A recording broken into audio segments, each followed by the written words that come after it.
we mention muscular strength, we often think about bodybuilders as the only people who weightlift. We tend to discount the importance of keeping our muscles, tendons, and ligaments in shape. However, muscular strength is vital for people of all ages. It makes the task of everyday living easier and builds self-confidence.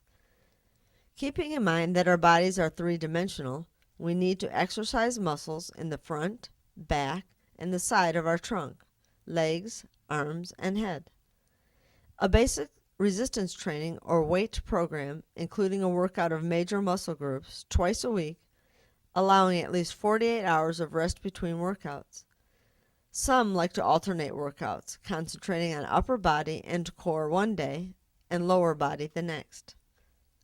Regardless of whether your resistance train 2 or 5 days a week, in any given workout, do some type of cardio and stretching before and after resistance training. Cardio helps warm the muscles and joints and prepares them for movement and exertion. Drink plenty of fluids during and after exercise, along with appropriate cool down, is vital to healthy muscles. An example of an upper body workout starts with exercises for the shoulder, back, chest, and abdominals. Starting with the bigger muscle groups in an exercise program is best because smaller muscles are usually helpers of the big muscle movement. An upper body workout finishes with work on the bicep and tricep muscles in the upper arm. Other smaller individual back and chest muscles, then wrist and neck. Resistance training requires proper form. Done improperly, weight training can be ineffective or cause injury. If you are intimidated by the weights, don't be. Ask for help from the Recreation Center floor staff, and you can schedule training time with a personal fitness trainer for a nominal fee. On lower body day, work muscles in your thighs, lower back, and butt. Then work on lower legs and ankles. Keep in mind that moderate cardio work almost always involves the lower body, which is also part of the resistance workout. Also, remember, resistance training does not require weights. Elastic bands and isometric resistance can also be used with great success.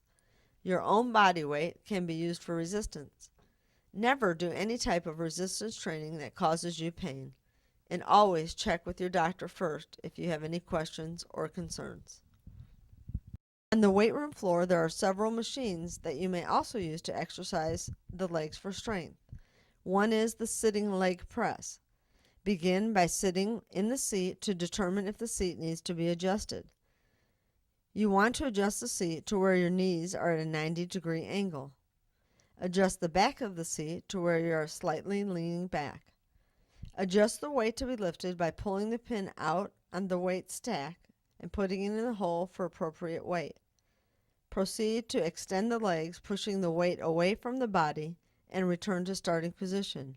Repeat this for the appropriate amount of repetitions and sets. The Smith machine is a machine that can be used to perform a lunge.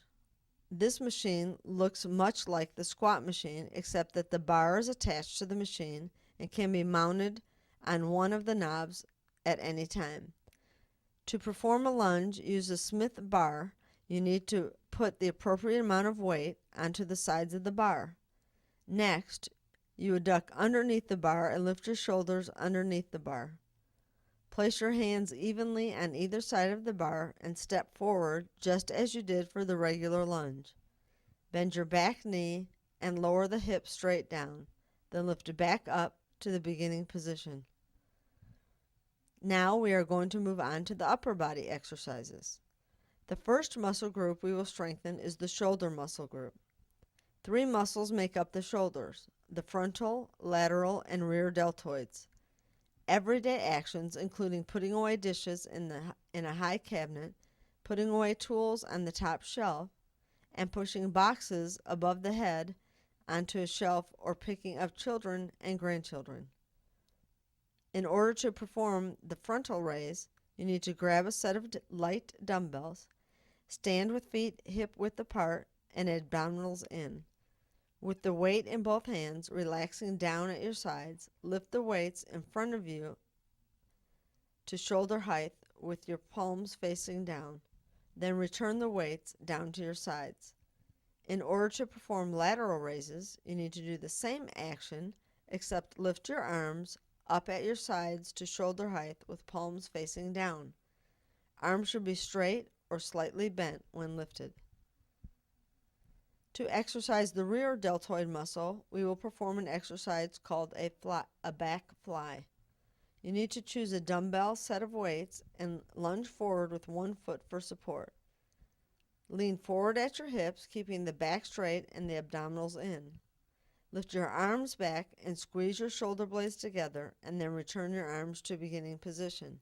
The movement should look as though you are flying like a bird. The shoulder press on the weight room floor is a machine that can be used to exercise one's shoulders. In order to use this machine, you need to adjust the seat to where the bar you will be lifting is at shoulder height. Adjust the weight by removing the pin from the weight stack and putting it in the hole for the weight that you need to lift.